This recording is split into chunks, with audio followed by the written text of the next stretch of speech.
I do not like ChatGPT sometimes. I really, really don't. See if I have audio and video. No audio, no video. Hang on a second. There it is. I've got audio and video. Cool. Good. So it's me. Hello, person who's there. Hi there. Working from home today. Ask me anything. I'm on board. So yeah, I'm just working from home today. Hoping to get some good work done. I'm enjoying these spontaneous live streams, I gotta say. Because I get different people, you know? And it's interesting because most of the time I go live with a specific purpose in mind or something to prompt me to go live, or whether it's, previous comments or questions or whatever that came through in the last few days. And this time, I've been doing that a bit the last week or so, of just completely spontaneously going live, for better or worse. And now I'm trying to get some work done, and I hopefully will. I mean, I've been working for almost 3 hours already. And it's the beginning of the week or the end of the week, depending on how you look at it, right? It's the first of Tevet, it's a new month, it's a new moon, and I'm really, really hoping for good vibes and good tidings and good news.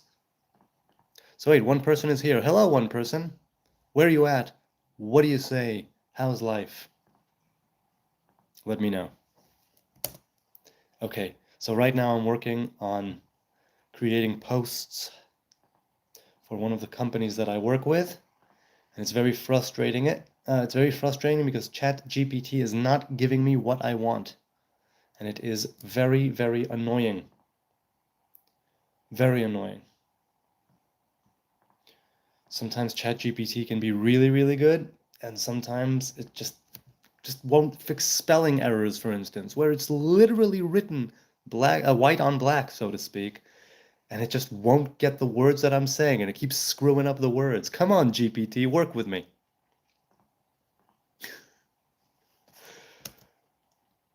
Let's see. Will I be able... What if I do it this way? No. Something is up with the wording. Something is up with the wording. I can't... I'm going to try again. I'm going to try again from scratch, and we will see if I'll be able to make it happen. So it is 10 a.m. here in Jerusalem. What time is it where you are? How is your weekend going? How's your new moon progressing? Let me know.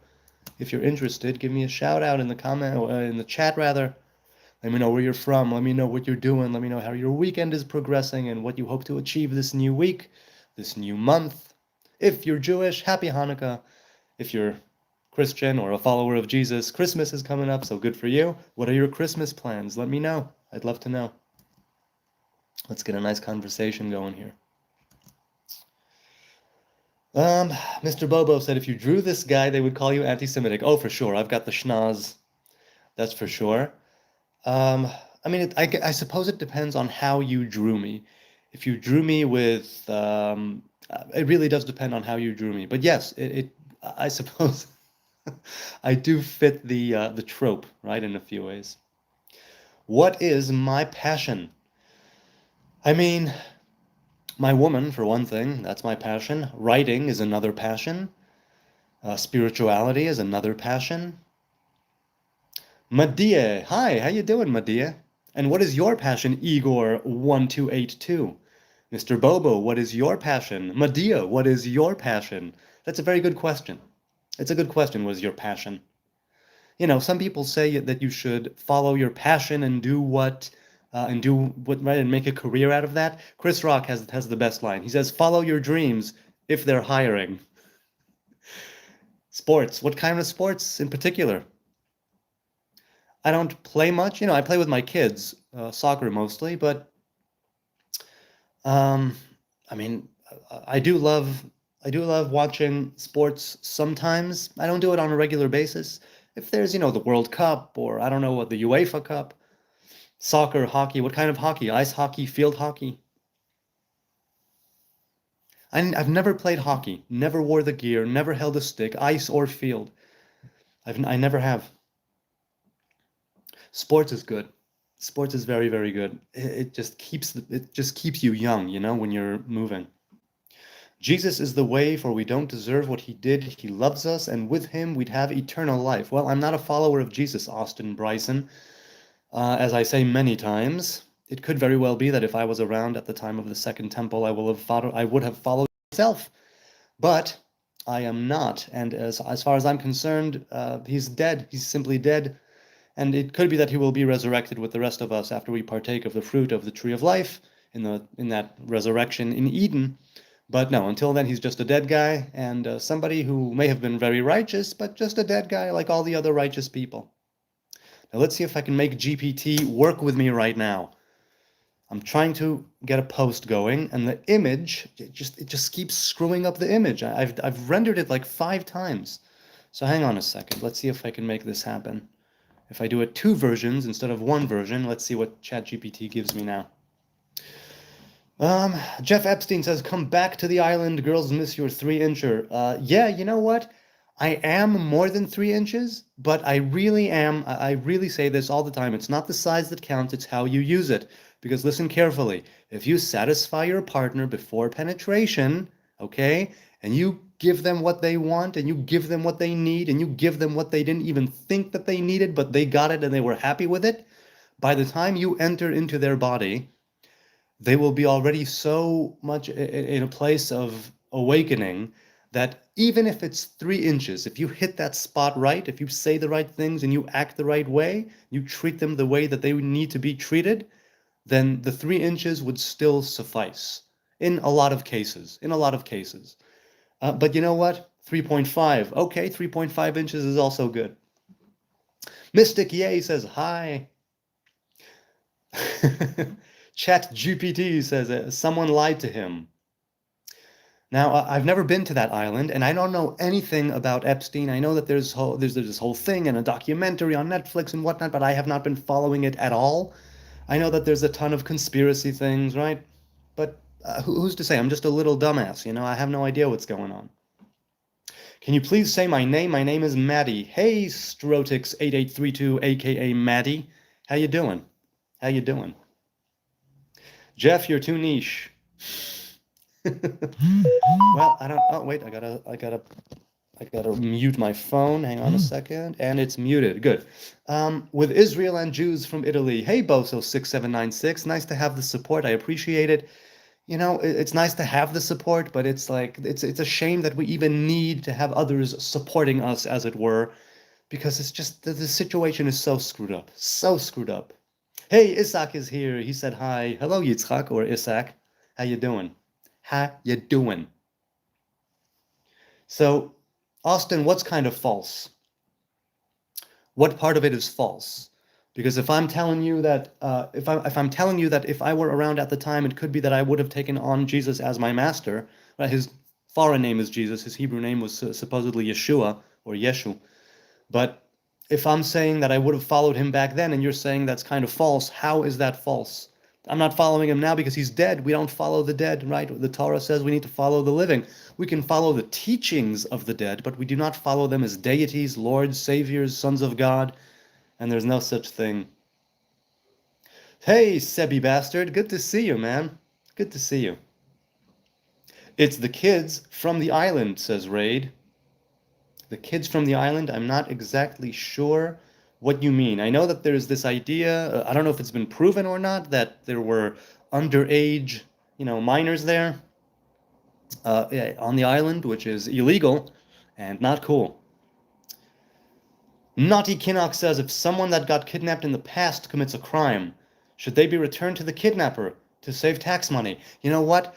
Tax legalities are not my forte.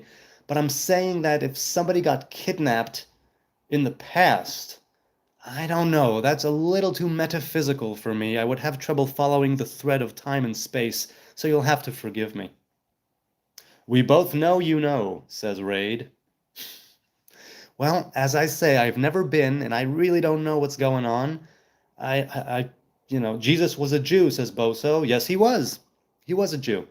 He lived and died a Hebrew man, which is why I have no problem saying that it could very well be that I would have followed him around at the time if I was around at the time. But ever since he's dead, that's it. He's dead, and that's that. Do you keep the feasts? Asked English Joes. Yes, I do. I keep the Sabbath, I keep the feasts, I keep the fasts, and everything else that is Hebrew. Well, not everything else, because there are many other days that were lost, let's say, to history. But yeah, even now, the new moon, today, at some point during the day, I will be blowing the ram's horn, as is tradition. At the time of the temple, they would blow the ram's horn and the trumpets. Also, I'm vegan, but this is the only thing that I still do regularly. I use the ram's horn, even though it's not vegan, but to keep the traditions, I do that. You seem very wise, says at, and I can't read the username. It's either in Korean or Japanese or Chinese or one of those, pictograph languages. And I only seem very wise, trust me. I'm not, looks can be deceiving. Naughty Canuck says maybe we can all save $30 in taxes each year if we implement this and check this out. Well, I have no idea. Like I said, tax laws and tax legalities, and it's all, I'm no accountant, although there have been many times, I'm a writer, right? Many times I've said to myself, in previous, like a decade and a half ago when I was working dead-end minimum wage jobs, I would say to myself, ugh, why was I born a writer? Why was I not born an accountant? You know? Hey, Sanizer says, shalom everyone. I didn't know wizards were vegans, said Boxing Boy. Not all wizards are vegans, but I'm pretty sure that some of the Istari are. English Joe says, how do you keep the Day of Atonement? Well, I fast, and I abstain from sexual relations, from bathing, from anointing myself in any oils. I'm barefoot, or at any rate, I don't wear leather, but I don't do that anyway because I'm vegan. Don't drink, don't eat for the 25-ish hours of the fast. And I focus on prayer and on meditation as much as I can, with a family to take care of. Sometimes I need to extricate myself from the proceedings.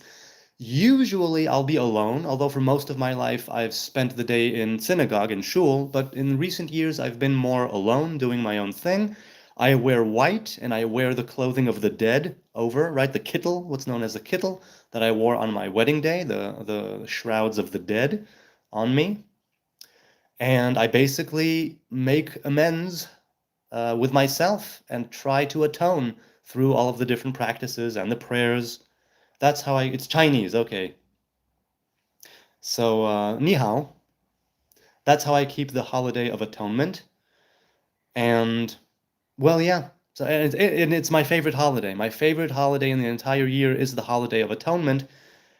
It's something that it's a Nazarite's holiday, let's put it that way. I mean, everybody keeps it, or everybody observes it in their way, but it's definitely very much a holiday that has to do with the Nazariteship, because the three pilgrimage holidays, right, Sukkot, Shavuot, and Passover, and the Sabbath, those all have to do with a lower divine revelation known as kingdom or malchut. But the holiday of atonement, right, that's like the lower feminine. The holiday of atonement has to do with the higher feminine, what's called mother, whereas the rest of them have to do with a revelation called daughter, and that's a whole other ballgame. Once you reach that place of atonement, right, through the higher revelation, through what's called Bina or mother, and that's why I say it that it's one that I'm very much connected with. Let's see if ChatGPT finally rendered it the way that I wanted it to be rendered. Okay, come on, GPT. Let's see. Did you give it to me? No, it still screwed it up. You know what? I'm just gonna go with a different prompt altogether. I'm gonna go with a different prompt because it's just not giving me what I want, and it's annoying me. GPT is annoying me right now. It really, really is. All right. Mark Flag says, "Sup, bro? Things are all good. Things are really, really good. I'm having a fine time." Do you play Call of Duty? No, I don't. About 13, 14 years ago, I was a salesman at Toys R Us here in Jerusalem. and I sold a lot of copies of Call of Duty. I think Black Ops was coming out at the time. I don't recall. One of them was coming out at the time, and I sold a crap load of those. Of course, you could say those babies sell themselves, but no, I've never played it. I don't think I've ever played it.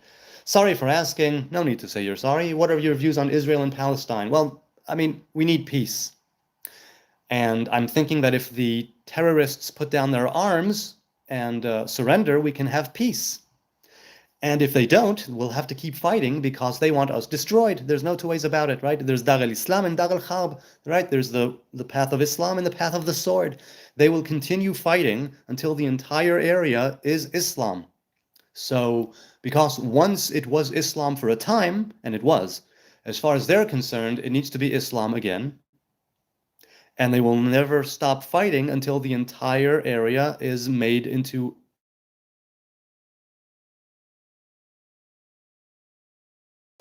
be placed, and everybody worship the Muslim God. So, right, in their way. So those are my views, right? We need peace.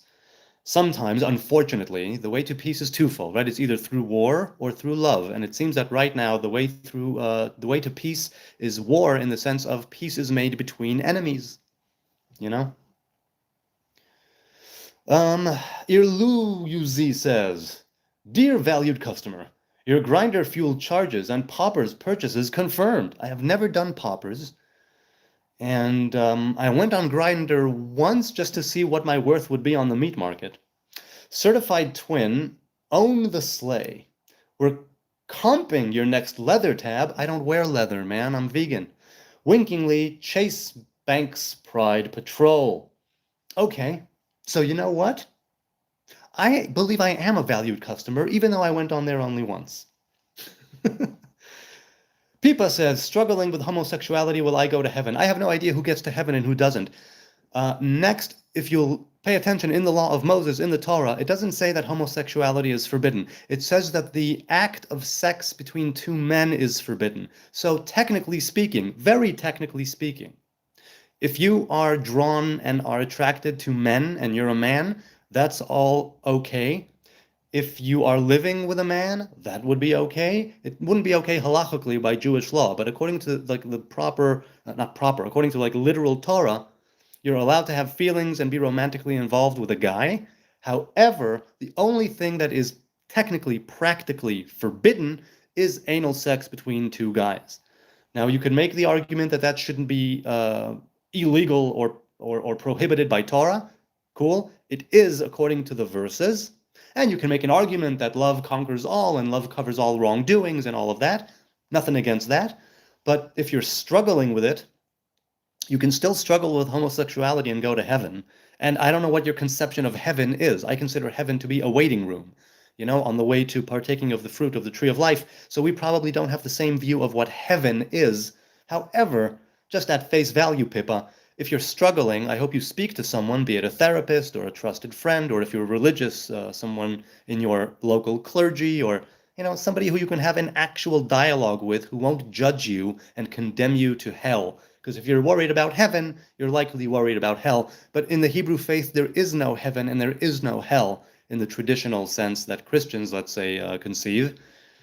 So we see things very differently.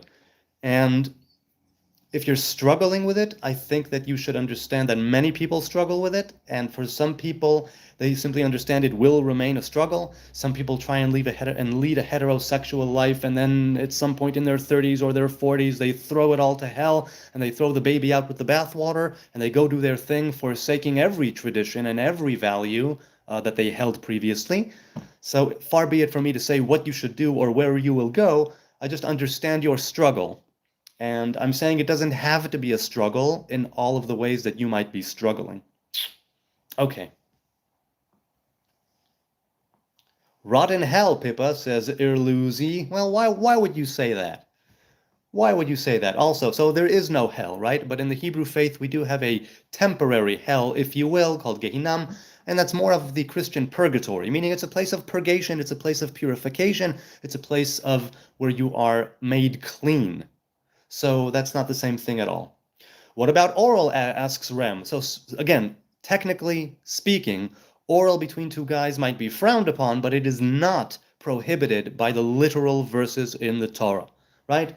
The literal verses in the Torah says that if a man lays with another man as he does with a woman, meaning penetration, insertion. And even with the insertion, there's parts of insertion which would, again, technically, halachically, by Jewish law, they would be permissible, so to speak, and other ones would be frowned upon, but still not as prohibited as other types of penetration. So technically speaking, and you can do your own research, some rabbis, let's say, would agree with me, and some rabbis would say that I'm twisting and perverting and warping the Torah's words, and that's cool. Both of those opinions are valid. I just know from the literal Torah that that's what it says, right? That it's just laying with a man as they do with a woman, and you could take that in so many ways. You really can. Pippa says the Bible says women too in Leviticus. If you don't believe that, but how can it be okay for women and not for men? So again, halachically, according to the Orthodox tradition, it's not okay for a woman to be with a woman, much like it's not okay for a man to be with a man. But if you get into the nuts and bolts, right, then since it doesn't prohibit women from being homosexual, then it's there. But again, it depends on what rabbi you follow and what law you follow and all of that. Hi, Beardman, says Swathy. Hi, I'm the bearded weirdo, also known as Beardo. How are you? Fisher J says, you guys, but all others is disappointing goyim. I don't know what that means, but I am not disappointed in any goyim. Goyim simply means nations, right? Israel is also a goy. Goy means nation. It is time to build the third temple. Well, you know what? I'm of the opinion that if it does get built, hopefully it will be a vegan temple. Hopefully it will be a temple that everybody can chill out at and worship in together as one unified human race, right?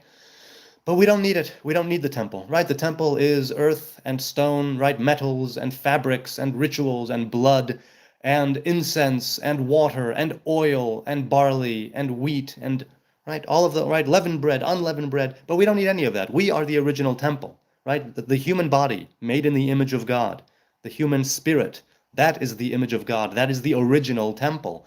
If we are able to transcend and to elevate ourselves as individuals and as a collective, group, we'll be able to kind of bypass, and I don't mean that in the sense of go around, but I mean transcend, right? We'll be able to transcend the physical. The same thing with the kingdom, with the kingship, with an anointed Messiah, right? We don't necessarily need an anointed king. We have the permission to do that. We don't need it. And that's what Samuel told the people when they wanted to anoint Shaul, right? Saul. Enjoy purgatory, says English Joe's. Well, you know what? Purgatory is a place of being cleansed.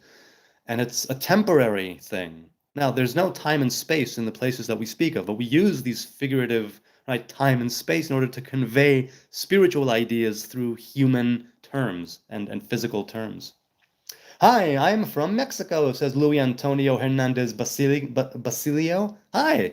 Hello, Luis, yes. Lego,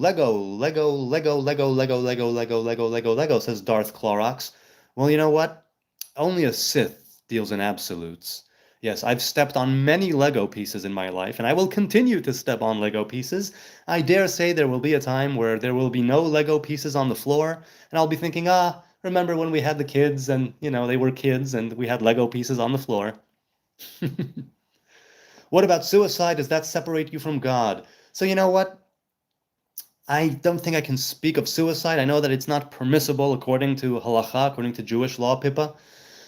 But I think that as long as one is of sound mind and body and is drawing breath, and of course, different chemical imbalances aside and different, if you're basically okay, let's put it this way, and you're still drawing breath, you still have a job to do. You have a mission to complete. You have a gift to give to the world, to quote David Data in The Way of the Superior Man.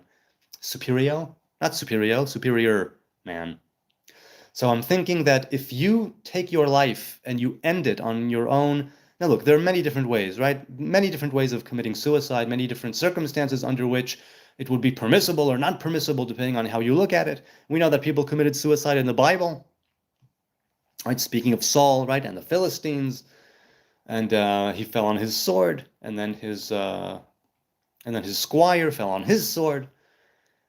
Um, Agam says, "Yo, Pippa, shut up." Hey, you know what? As long as it's respectful, people can say what they will.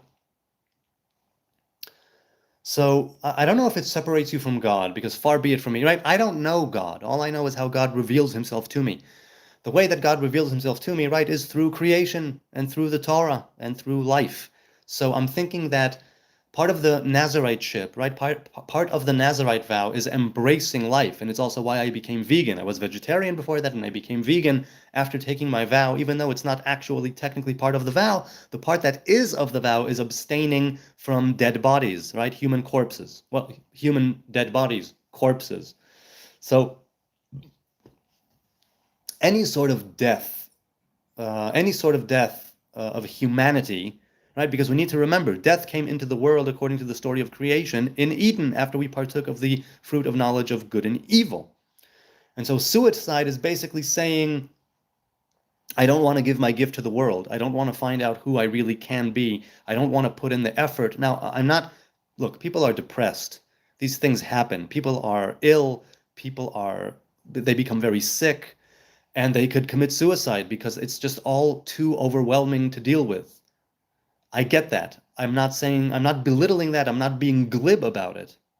To say that it separates you from God, I don't know. I know that God, for us here, right, is working with Torah and commandments. And after you die, you no longer follow the Torah. You no longer have the opportunity to perform the commandments and carry them out.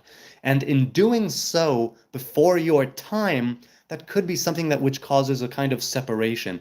But I have no idea. Halakhically, yes, it's something that is not cool, but I can't say personally if it would be cool or not. I just know that certain people I know who committed suicide, people I know who attempted suicide, it's um it's a difficult thing, and I think it's too delicate of an issue for me to really broach in such a, you know, in such a manner. But does it separate you from God? I would have to say yes and no, depending on the circumstances.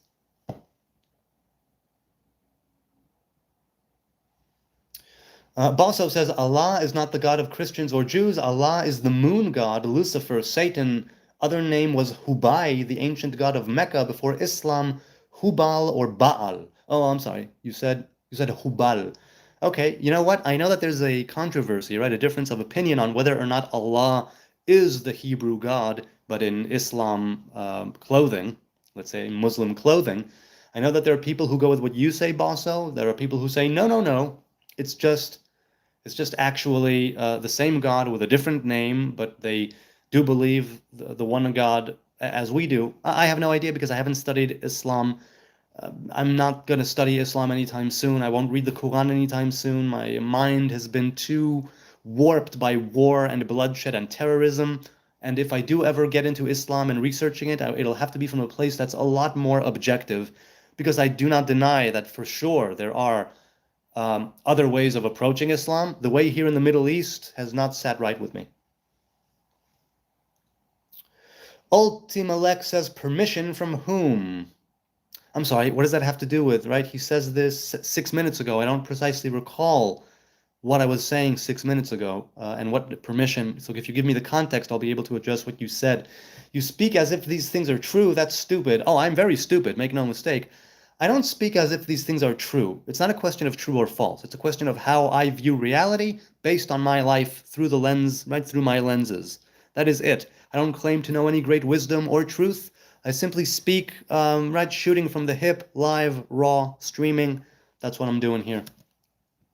Now let's see. Let me try and fix this. Let me try and fix this here, and I will be able to finally post what I need to post. All right. Let's see. Do you believe in free will? Yes, I do. I do believe in free will. I believe that both things exist simultaneously. I've likened it in the past, and I've heard this, and I loved it. I heard this at 16, right? The analogy of the multiplex, where you have an infinite amount of theaters that you could go into to watch a movie. Once you sit down, you can't control what it is that is being projected. You can't control what movie is being projected. What you can control is you. Meaning, if you don't like that movie, you get up, you go to a different theater, and a different movie is playing there. In that sense, you have free will, and you don't have free will, right? You can choose at any given moment to get up and leave. and go to a different, right, and see a different movie. But once you sit down in that chair, you have no control over what it is that is being projected to you. And with every thought, with every deed, with every action, with every prayer, with everything that you do, you get up and move to somewhere else. You orient yourself towards the good or towards the bad. And I'm not a believer in absolutes, but to illustrate the point, right? With every moment, or with every passing decision or choice that you make or you abstain from making, and so on and so forth, you are angling yourself differently and determining your future trajectory, right? With every single thing that you do, every thought, every word, every deed, right? The way you behave, the way you speak. And that's why Torah and commandments are so important to the Hebrew people, because it has to do with how you live life. From the moment you wake up to the moment you fall asleep, and to some degree in the dreams that you have, right? Because, for instance, there are certain times where if a certain dream troubles you and it appears a few times, there are certain things you can do. So, yeah. We also believe in prophetic dreams, higher, right? Dreams of a higher sort, of a higher root. Why am I not able to get GPT to do what I want here? It's so frustrating. I'm just going to keep going. I'm just going to keep going with a different one then. Hey, Ariel Marshall is here. How you doing, man? Are you a rabbi? Says Liz Meister. No, I am not a rabbi. I am not a scholar. I am just a simple dumbass in the Middle East. Nice to meet you. So no, not a rabbi. Some people said I should have become a teacher. Some people said I should have become a rabbi. Yes. I know. English Joe. God didn't let Saul die by his sword, but he did fall on his sword, right? The Amalekite, who later ran to David and said, "Yes, I did it," and then he told Benayahu to kill him, right? Yes, I know all of that. He had him executed. All of that is true, but he did mean to commit suicide. He didn't want to be caught alive by the Philistines. And so we see that even though God did not let him die, Saul made the decision to fall on his sword. You know what I'm saying? Okay. By the way, I'm sorry for going back and forth here in the chat. I'm sure that I'm missing, comments and questions, but I'm trying to get some work done as well simultaneously. And I'm also trying to address, different things as they're coming in. Pippa says, sorry for all the questions. I'm curious. I assume you don't believe in Jesus. I don't believe in Jesus as a God and Savior or as a current Messiah. That's true. But he was seen alive after death by 400 plus eyewitnesses, a lot of whom died for what they saw. I would not die for a lie. Okay, let's put it this way. He's not the first one to be resurrected. Elijah, Elisha also brought people back from the dead. The thing is that we don't worship these people. We don't worship them as God incarnate. We don't give them this special status, right? The dead man that touched Elisha's bones, the boy that was brought back to life by Elisha previously, and Elijah, same deal. They were not worshipped later on, at least not according to the Bible. They were not seen as these, I don't know what, they were not seen as these gods who came back to life, who conquered death. No, we are all meant to conquer death eventually, like in Harry Potter, right? The last enemy to be destroyed is death. And and that's where I go, okay, we can grant that proposition and say that hundreds of people saw him come back to life. Hundreds of people also saw those other people come back to life in the story of Elijah and Elisha. And so, okay, and that's it. There's nothing beyond that. From that instance, from that, circumstance, to make Jesus a divine, right, adjacent to the divine, Son of God, Lord and Savior, somebody who's a God in flesh, that goes against the Torah completely. 100% against the Torah. We do not worship the dead. We do not follow the dead. We follow in their teachings. We follow in their footsteps. We don't follow them as gods, right? The Torah is a living Torah, right? By living people, for living people, from the revelation of God. And the Torah, once you're dead, you don't follow the Torah. Once you're dead, you have no commandments to follow. What's done is done. So, right, and you reap the fruit, you reap what you sowed at the time when you were alive. So that's my quick take on that. Can you name all the places you've been? I know this isn't really on topic, but I'm non-religious. Well, what do you mean? I've been to Paris for a layover. I've been to the States. I've been to the Syrian border in the IDF, the Jordanian border, the Lebanese border, the Egyptian border. I've been to the Netherlands. Did I mention the States? I think I did. And that's it. That's where I've been. I'm very much a homebody. I don't have the travel bug. I don't have this urge to see other cultures and experience different places and see other sights and sceneries. I'm very much, I really don't care for that much. I'm not against it, but I don't have that in me. How about you? Where have you been? What have you done? Do share. Peter says, let me ask you something. Where does the Star of David come from? Right? So it's an ancient symbol, not just of the Hebrew people, but of many, many different faiths and ways of life. The stars, right? The 5-pointed, 6-pointed, 7-pointed, 10-pointed star. These all have their meanings. Where it comes from, it's an ancient symbol. I can't tell you precisely where. It's something that's lost, right, in history. But many, many people have used it. That's why some people say that it's a pagan symbol. And it's like, yes, it's also a pagan symbol.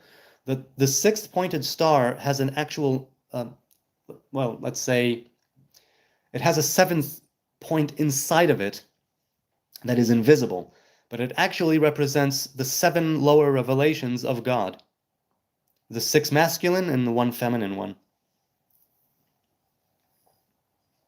Nora says, I'm Jewish. I was told the other day from a black kid that the first Jews are black. Is this true? Well, look, Jews come from Judea. Judea is here. So we may not have been completely white. We may not have been completely black. If you go with the idea that all of us come from Africa, then yes, the first Jews were black.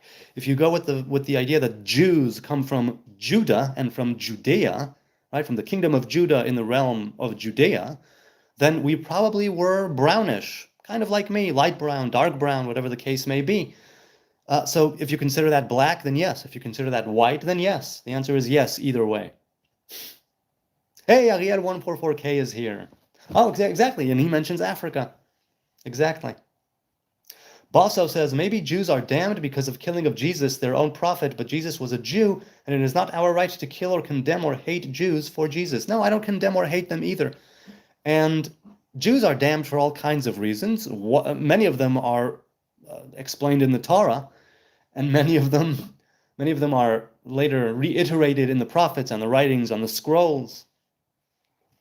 So yeah, Jews are damned because when they don't keep to the covenant, they're not damned. They just are cursed, and then after curses come the blessings. If we are humble enough to go back to Torah, to repent, to return, to make tshuva, right, to keep the covenants, to keep the Torah, to keep the commandments, then everything can come back, right?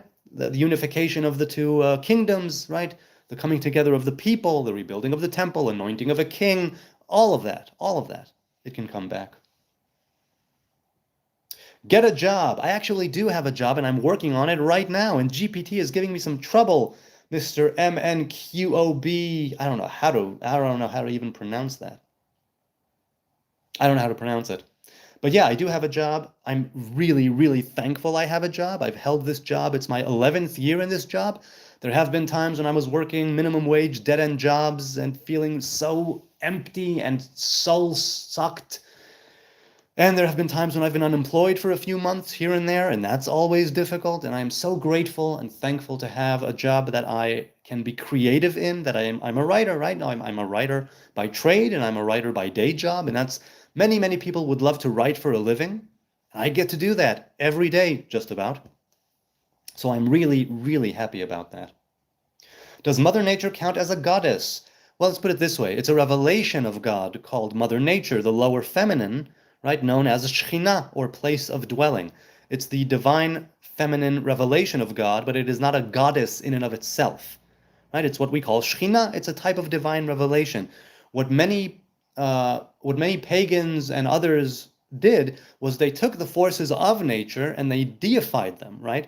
But the Hebrew Bible and the Hebrew, right, the Torah and the Hebrew God say, no, there's one God revealed in infinite ways, but don't make the mistake of thinking that those revelations, those influences, those emanations, don't make the mistake of thinking that these are actual deities. There's only one God for you, the Hebrew people. For other nations, for other paths, in other faiths, they have their gods and they go with their laws and traditions and faiths, but, right, in their doctrine, if you will.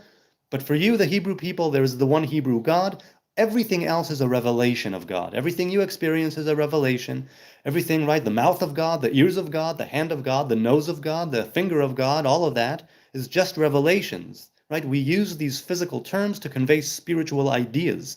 in order for the ear to be able to hear it, and the heart to be able to accept it, and the mind to be able to work with it. Alaska's Finest says, I quit a job after 18 years. You quit and you do a sad smiley. So why? If you quit, I hope it was for better circumstances, but I'm assuming from the sad smiley that no, it's not for good, not good circumstances. Ariel says, I love how you respond to trolls. Oh, I'm a fan. I love trolls. I do. I love them. I really, really do. It's a lot of fun to...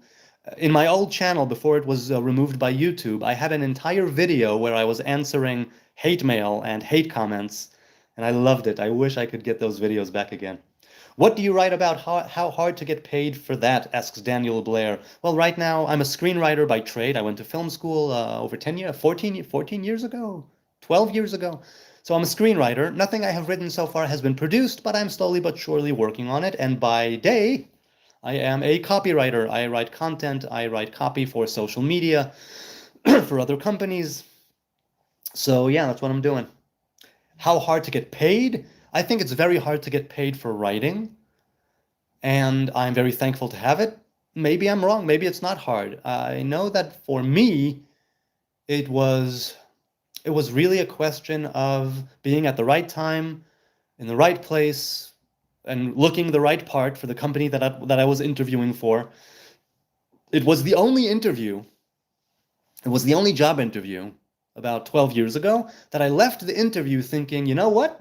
I think the way that I look and present myself and the way I lead my life could actually be an asset and a benefit in this particular thing.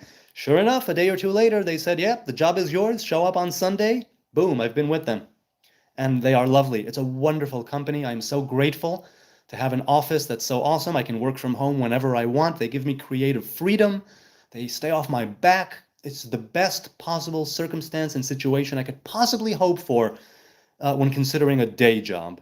And I've had plenty of day jobs in retail and I was a sound and lighting technician for 3 years.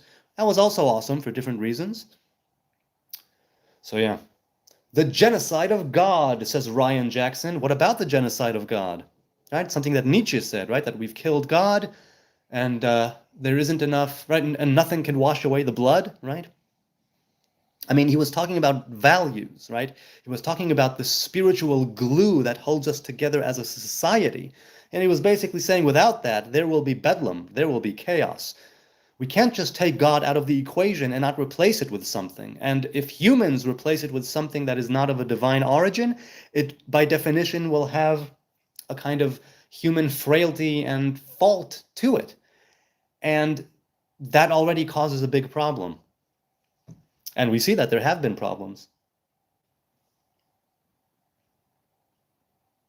Gluta says a difference between cynicism and trolling. Yeah, you know what? I treat people here alike, be they regulars here in the chat, or be they trolls, or be they cynics. I think that everybody deserves a chance to be heard, unless they are spamming, or unless they're fighting in the chat in a way that's not respectful against others. I've only had to kick out one person. I've been live streaming for, what, 6-7 years on and off now? I've only had to kick out one person. I've had to ban one person in this entire time, because I think that people should have a voice,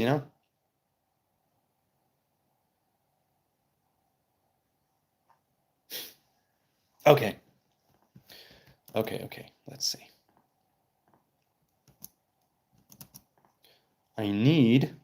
What I need to do is word it differently. I need to word this prompt differently, and that's what will give me the ability to get where I'm going. Okay. You know what? 6-7 says Citycraft. I'm sorry, it's Kittycraft, not Citycraft. Yeah, that's right. 2 Ariels, oh boy, lions and tigers and bears, oh my, said Sneezer. I added the oh my, of course. We need to stay strong, says Nor PP2VZ. Yes, we do. We do need to stay strong. It's important. We need to find our way to gather strength. We need to find a way to sustain ourselves. If we don't have that spiritual glue inside and outside, sometimes it's really, really difficult. Really difficult to keep our strength. And just like with the physical body, right? If you don't put effort into it, if you don't stay active, if you don't work your muscles, they will atrophy, right? They will become like noodles. Billy J2F says, please, sir, respectfully, can you lower my interest rates to under 2%? Please, sir, respectfully, thanks in advance. No, I can't, I'm sorry. I know very little about interest rates, certainly with you, because I have no idea, Billy boy, where you're from, what you're doing. I'm not a banker, I'm not a tax man, I'm just a simple dumbass in the Middle East. So I say, give it a prayer. Meditate on how you can lower your interest rates. So neither says Claude just verified my code and Fractal essentially map the universe topology. Well, what do you mean? Claude is the AI, presumably, right? The LLM. Verified my code in Fractal. Look, AI will verify anything that you ask it to verify. So it really is a question, like here when I'm trying to work, it really is a question of how you word the prompt and what it is that you are prompting it with. Because of course AI is going to agree and say, oh my God, that is genius, you're amazing, keep it coming. You know what I'm saying? Topology means shape. Okay. Okay. Written by Gemini, researched by GPT. So it's written by AI, researched by AI, confirmed by AI, verified by AI. I'm not exactly seeing how, of course they would be in agreement with each other, right? I've been told that GPT and other AI models hallucinate quite a bit. I haven't really encountered it, but look, you know what? AI slop is rampant, completely rampant. So I don't know what to tell you. If you go with AI, by all means do. I think that it needs to be researched and peer-reviewed differently. Ariel says, when you say we are cursed when we do not follow the Torah, sorry if this is heresy, but ever since I started learning Torah and practicing mitzvot, my life has gotten ridiculously worse. Sorry. Hey, you know what? To each his own. I'm simply going back to Torah, and I'm saying the Torah says, right, if you go by the covenant, it doesn't mean you won't have a difficult life, right? We must remember, it doesn't mean you won't have a difficult life. It means that eventually you will reach a place where you will be able to transcend all of that. But we know of plenty of people who lived in squalor and died in misery, but they were simple folk, right? Who kept the Torah and kept to the commandments and let's say died after a horrible disease, taking years and with so much strife and agony. And it's like, okay, as the angels said, Zot Torah v'zu schara, right? Is this the Torah and its reward? But we must remember that what we see here in the physical world is but the final manifestation in the physical of something that has a spiritual origin. And in the very same way, right, where you birth a child, right? You birth a child, but you don't really know how it's going to go down until it happens. You could have different theories and ideas of what would happen depending on everything that you did, right? You could have a horrible pregnancy, a very difficult delivery. You could need to have an emergency C-section. But what does that say about the quality of life later, right, of the newborn? I don't know if I'm hitting the analogy right, but the point is, we see things here in the physical world, but we don't always know the origin and what it's mirroring in the spiritual world. And there's this, in the Talmud, it says that a person died and came back to life, and they told their father who asked, so what did you see? And they said, I saw a world upside down. Olam hafuch ra'iti. And in other words, going through difficulties and strife here doesn't necessarily mean it's because that's your reward because you've been bad. No, it probably means more often than not that you're being cleansed here through difficulties and through trials and tribulations. You're shedding the onion layers, right? You're taking off that karma and burning it off through difficulties here in this world in order to enjoy, so to speak, what you have waiting for you later on. Now, this is not to say that all of this life should be a big ball of shit, but it means that when it is a big ball of shit, the Torah says, stand fast to the covenant and the commandments, because there is definitely reward. And whether you say that it's not something that you should live for, agreed. The rabbis, our sages say it as well. You should be a Hebrew man, right, studying Torah and keeping the commandments, not in order to get some sort of prize or reward at the end of it, But certainly, if that's something that keeps you motivated, by all means, have it motivate you. The final stop, right, of the divine revelation here in this physical world is exactly that. It's after everything had been coming down through the chain, right, the order of the chains and of the hierarchy of divine revelation. And it's very difficult to ascertain what it is exactly that we are going through, which is why faith is required, or if not required, it definitely helps. Because we're going to go through a lot of crap. And the Torah says, build your ark. Build it every single day, with every word, with every deed, with every commandment, with every festival you observe, every Sabbath that you keep, because the flood is coming.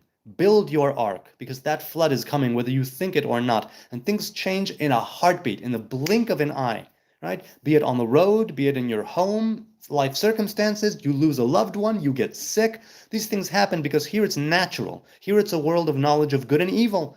Nature, right? Nature can be very gracious and it can be very, very harsh. But it's not good or evil. Right? We are the ones who can be good or evil. Nature is just being nature under the laws of physics, right? Bound by those laws to some degree anyway. So it's like difficult for me to say because I have such a great life, but I live this life and I give thanks and I will go with this gratitude because I know from experience how quickly things can change. I know from experience how broad and how flexible this creation is, right? And so I get what I get while the getting is good, and I try to do good. But definitely, definitely, if your life is turning into crap, it's not that you should say, oh, then I guess the Torah is crap. You should hold fast, the Torah says, to the idea that what you're going through is temporary, right? And there's goodness coming. And if not in this life, then the next life. And you can say, oh, well, what the hell? And what is it all? But here, I'm right here now in this life, suffering. The Torah says, yes, you will be suffering. You need to find a way to transcend the suffering, right? To overcome the suffering. And sometimes it's insurmountable. Insurmountable. And I don't know. That already has to do, like I said, with shedding karma. You can call it reincarnation. You can call it all kinds of things. Far be it from me to know. All I have is what the Torah says, right? All I have is what the traditions say. But it doesn't have to be an absolute, right? I don't believe in absolute. The only absolute is the Most High. So I can't tell you for a fact why you're going through what you're going through. I can say that there have been times when I have suffered and times where I've suffered less. Times where I shook my fist at God and times where I've opened up my arms, you know. Humility is the key to all good things. Humility is the key to all good attributes and personality traits. It's the key to a good life. Many people, right? Rabbi Akiva would say Gamzule Tova, right? This too. Gamzule? No. I'm sorry. He would say, Kol ma de'avid rachaman aletav avid. Everything that God does is for the better, even if I can't see it right now. Right? Nachum Ish Gamzu would say Gamzule Tova. This is also for the good, even though he could not see it right then and there. That faith that what is coming to you is what is meant to come to you for reasons that you cannot necessarily fathom. It's something that people can say is nonsense and just hokey and superstitious and a really foolish way to go about life. But I'm thinking that ultimately, if it can mean transcending your suffering in some way, right? You give the finite its proper time and place by cleaving to the infinite. And you transcend the finite situation that you're going through by holding on to something that is infinite in its nature, as it were. Doing that is something that can be a huge benefit, a very, very great, what's the word I'm looking for? It can be solace and comfort in a very, very cold and harsh and unforgiving world. It really, really can.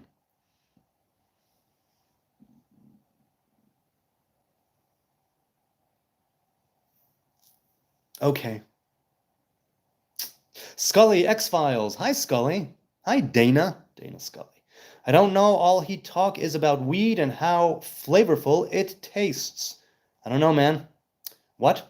I guess I missed something. I know a Jewish man that smokes a lot of weed. Well, I used to smoke weed. I have stopped smoking weed. But, I mean, you know, I'm all for it as long as it's done in measure. Right? Even when I was smoking, I didn't walk around stoned all day. I loved it before bedtime to take a few puffs off from a joint. Loved it. I really did. But there are times when you need to smoke weed, and there are times when you need to say, all right, bye-bye, weed. See ya. It was fun. Suffering is finite and love is infinite, something like that. I mean, you could say it's something like that, yes. But there are different types of love. But even there, right, there's conditional love and unconditional love. But something like that, right? Love that has no conditions, nothing can break it. Right? A person who is finite in his body, his or her body, but is elevating the body and the soul. Through doing that, you are able to become a part of the infinite, because there is a part of you, right? All of you is a creation, but there's a part of you that is beyond that finite place that you're in right now, a time bound by the physical laws of nature, right? Time and space and everything that comes along with that. But we were cast into here. We weren't created here, right? We are in Eden. That is our place. That is where we need to go back to, right? Humanity phase 2, after partaking of the fruit of the tree of life, which I always love to say was put under guard, but never forbidden, ever. You will never find it being forbidden in Genesis or anywhere else in the Bible. The tree of life is something that has a manifestation here in this life. It has a manifestation there back in Eden. And we need to grab hold of that tree of life, right? Here, Torah and commandments. And over there, humanity, phase 2, where the cherubs that were put there to guard and the turning flaming sword will be able to become our guides. For sure, for sure. Rich Does YouTube says, times when you need to say, I'm not a streamer. Not following you, man. Not following you. Was something said before? No, I guess not. All right, you want to say I'm not a streamer? All right, dude, I'm not a streamer. I don't know if he's referencing something that came before. Spider-Man is real because my book says so. Yeah, Humanity 2.0, exactly. All right, hey, Rich, you can believe that Spider-Man is real. Nobody's taking it away from you. Look, here's what I'm saying. You can believe that the Bible is just as much of a book of fantasy as the Avengers. You can totally believe that it's all just a comic book, right? Thought up by people pulled out of the asses of supposed sages and wise men in order to control people and put them under their thumb, in order to limit people, so the sages and the wise men supposedly can rule others, and you could say all of that. The question is, when it comes down to it, and now what? Now what? Let's say I agree with all of that. It's all a bunch of nonsense. Okay? So what is it that I'm supposed to do? What is it that I'm supposed to do? Right? I have looked at reality to the best of my ability through as objective of a lens as I could. And after a lot of soul searching in that vein, I still came to the conclusion that I ought to hold to the traditions of my mothers and my fathers, right? My sires and my ancestors, because there is a lot there. Do I need to say that every single thing that any rabbi has ever said is God's law? Hell no. But that doesn't mean that I should throw the baby out with the bathwater. So I did look as objectively as I could at reality, at this physical world, right? I found it lacking. I found it wanting. I found it needing a spiritual connection. I could not reconcile things that I was seeing going on in the world. And so I was drawn to the spiritual element from a very young age, and I was drawn to the deeper and more esoteric parts of the Torah from a very young age, because I agree, if it is Spider-Man, if the entire Torah is Spider-Man, then what? And I took that route, and I asked myself those very questions, which is why I don't doubt that many people still think that the Bible is a bunch of superstitious nonsense, and I go, fair enough. For you, it might as well be. It isn't for me. But I try to keep an open mind. Oh, I did say it? No, I said I'm not a streamer? But I am a streamer. I mean, I go live and I'm streaming. I don't remember saying I'm not a streamer. I've been doing it for like 6 or 7 years. Yes, written by men. I agree. The Bible was written by men. The Mishnah was written by men. The Talmud, the Gemara was written by men. The Midrash was written by men. All of that is true. It can have a divine origin. It can be through divine revelation. It can be through varying levels of divine revelation, right? So the question is then again, now what? written by men, okay, in the tongues of men, okay, for other men and women to follow, okay, and what? You see what I'm saying here? That can all still be true, and I would still be seeking revelation. I would still be seeking the spiritual element in life. I will still be seeking the part of me that is not flesh and bone and sinew and blood and guts. I would be thinking that this meat suit is supposed to facilitate something, right? That place where inspiration comes from, that unknowable, unknown place. That's what I'm shooting for. And if you're able to lead a life without that spiritual element, good for you. I, from the inside, right, from internally, was not happy with the way things were going. And I felt called to the spirituality, right, and to the spiritual element of my traditions. And that's why I stuck with them. That's why I went with them. Daniel says, I think intellectual humility when discussing religion is very important. I agree, which is why I strive to be humble, especially when it comes to that, because what do I know? I really, really don't know a lot. I know what I like, I know what I've been through, but that doesn't make it an absolute, not for me or for anyone else, you know? Boso says, Muslims hate Jews because Jews proved Muhammad was a false prophet. Well, to some degree, yeah, they want them to become Muslim because if Jews are still around holding to the Torah, it kind of makes their covenant a little shaky because much like Christianity, who said, no, no, no, we came to replace the children of Israel as the new Israel, and they became the synagogue of Satan or the church of Satan, whatever it is.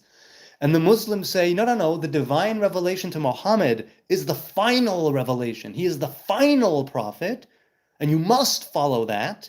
Then anybody else who follows anything else is a thorn in their sides. So yes, I agree. Which, unlike the Hebrew faith, which says, we go with our God, you go with yours, wasalam.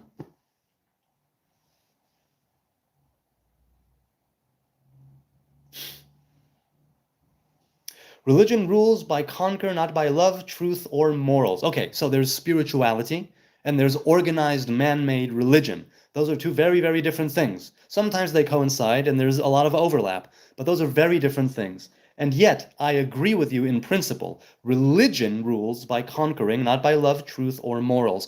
But it basically says, and I'm making a broad generalization here, it basically says you can live by love and truth and morals. You ought to, but people have different morals. People have different shades of love. People have different angles from whence from whence truth comes. And right, it's like that now the parable or analogy of four different people with blindfolds feeling an elephant.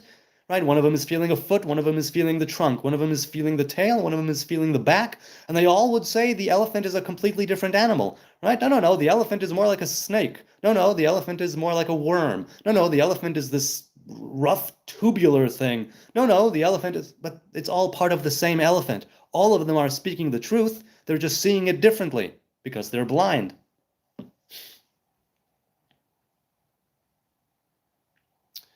So, Rich, I'm agreeing with you.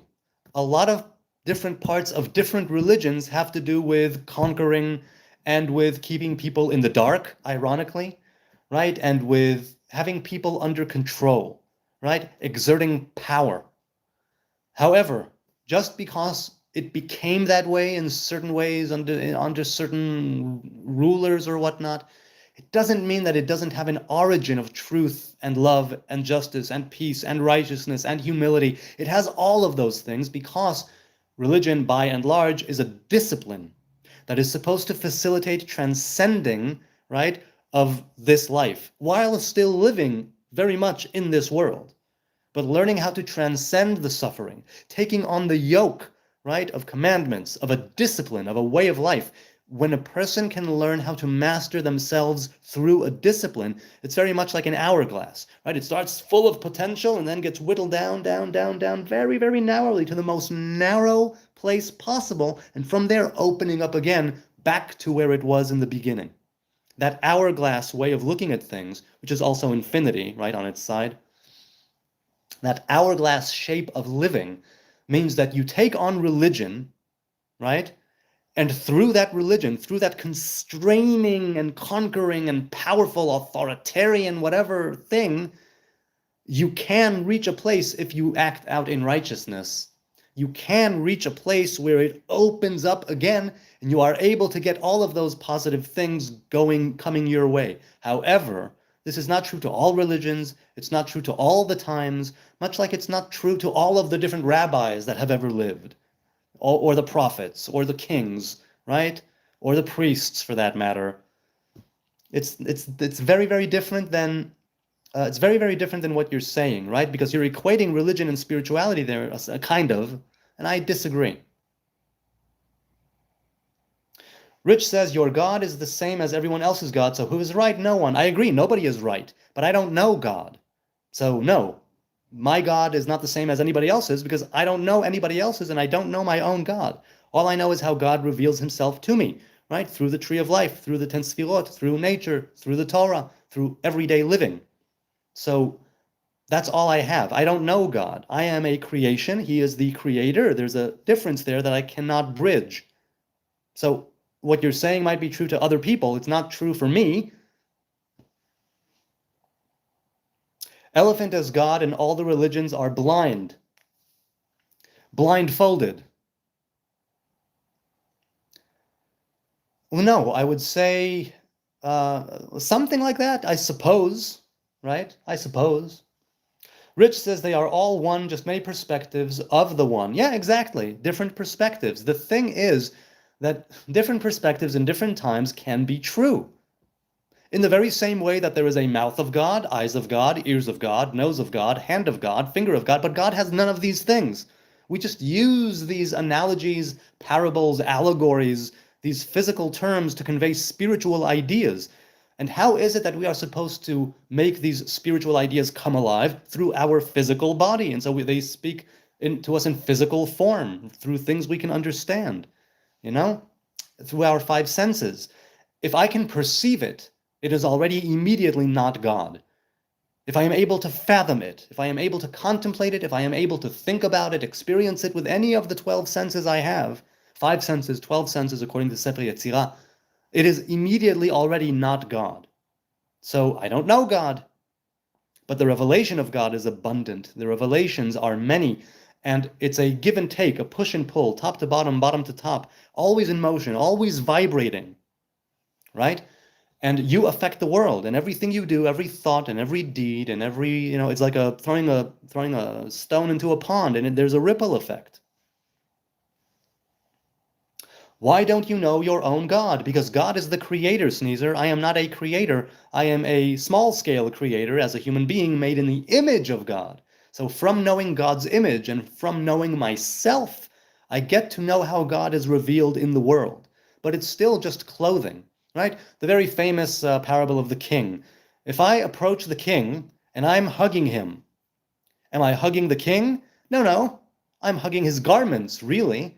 Am I hugging the king? Not really, because the king is made up of atoms and they're always in motion. And so I'm not actually hugging the king. I'm hugging what is the perception of a solid human body that is not actually solid at all. Do you see what I'm saying? And so everything here is a revelation of God. That's my take on it. Everything here is the clothing in which God is clothed, if you will. But you're not actually hugging the king, right? You're hugging the king's body. You're hugging the king's garments. You see what I'm saying?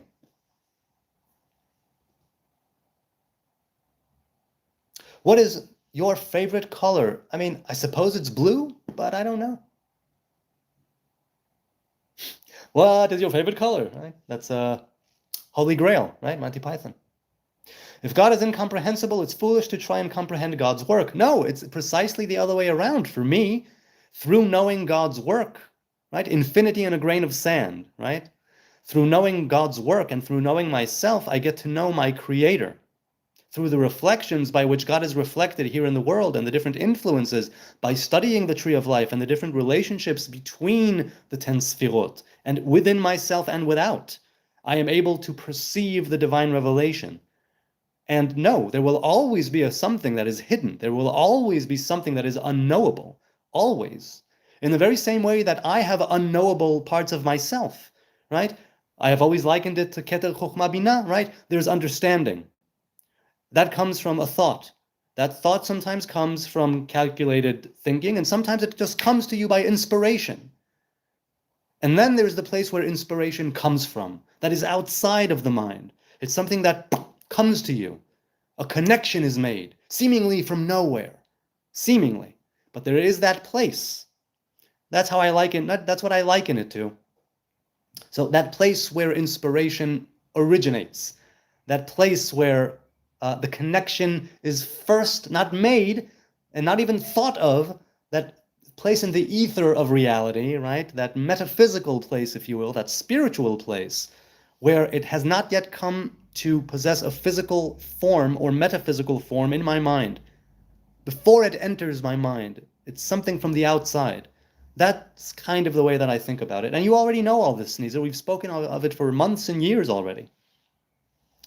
Israel's flag is blue. Ha, says Daniel. Yes, it's true.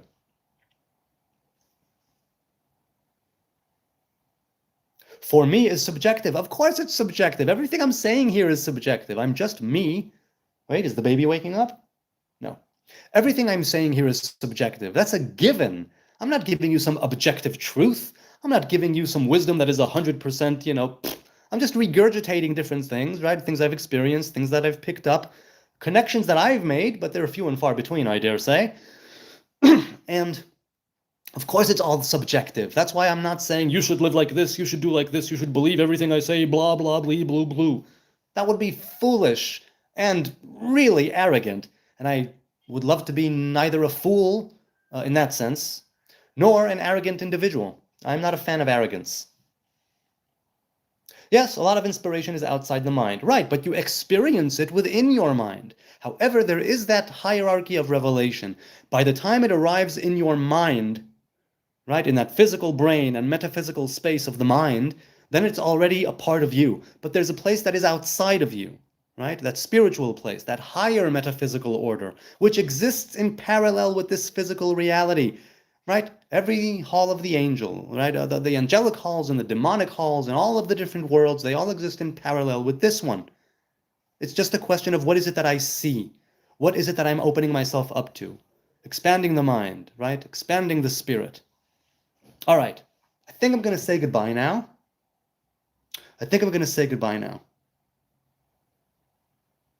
Oh, wait, let's see. Oi, oi, oi, oi, oi says, answer the question. I don't know what question you asked. I'll try and find it.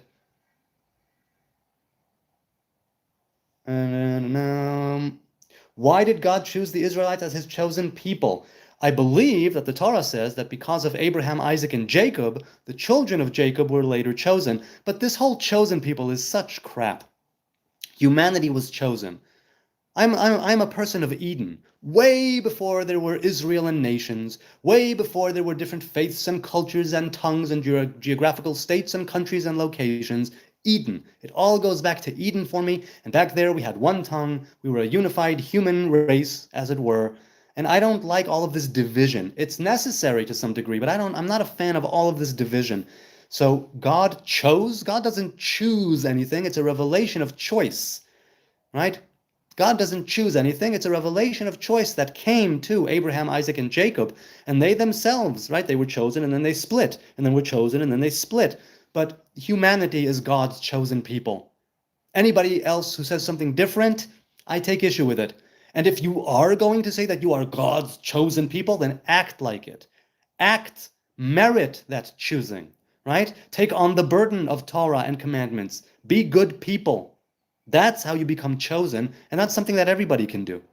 Now, as for history and the way that chosen people and being a nation above all other nations, I take issue with those things because they can cause a person to become arrogant, and they can cause a lack of humility, and they could cause a superiority complex, and I think that is really, really not what is desired in the eyes of God's revelation or in the eyes of man.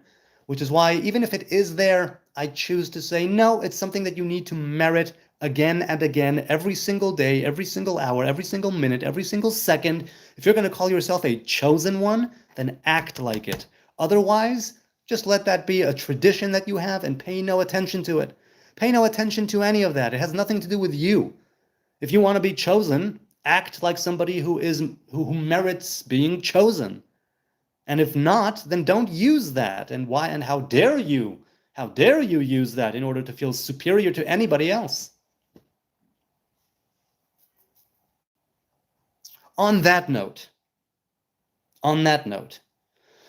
I am going to say goodbye. It has been lovely for an hour and 15 minutes. I have 6 people watching and 9 likes, and I deeply appreciate your time and your kind attention. I hope to get back to the comments in the chat that I didn't get to, maybe tonight, maybe tomorrow, I don't know. I also have comments from last night, I think, that I didn't get to, or maybe I did, I don't remember, and comments that came in not in the chat, but in the last few days that I still have not streamed. So there's a lot to do, there's a lot to say, but I will continue working now. Thanks for being with me. I deeply appreciate your time and your attention, and the subs, the likes, the views, the hurried swipes up or down, whatever the case may be. It's so much fun. I hope this was of some value. I hope it was at least a little entertaining, if not valuable in any way. And as always, to bring it down into creation, right? Let's be good people. Let's have... now the baby is awake. Good timing. I'll go to the baby. I'll give him a bottle. So let's, this Hanukkah, spread the light. Let's be the miracle. Let's be the light in other people's lives. Let's be the light in our own life. Let's make a real attempt, a real frickin' attempt, as difficult as it is, to make good choices, be good people, do good things. Good timing here as well. Fam just got back. Goodbye from Jerusalem. See you later.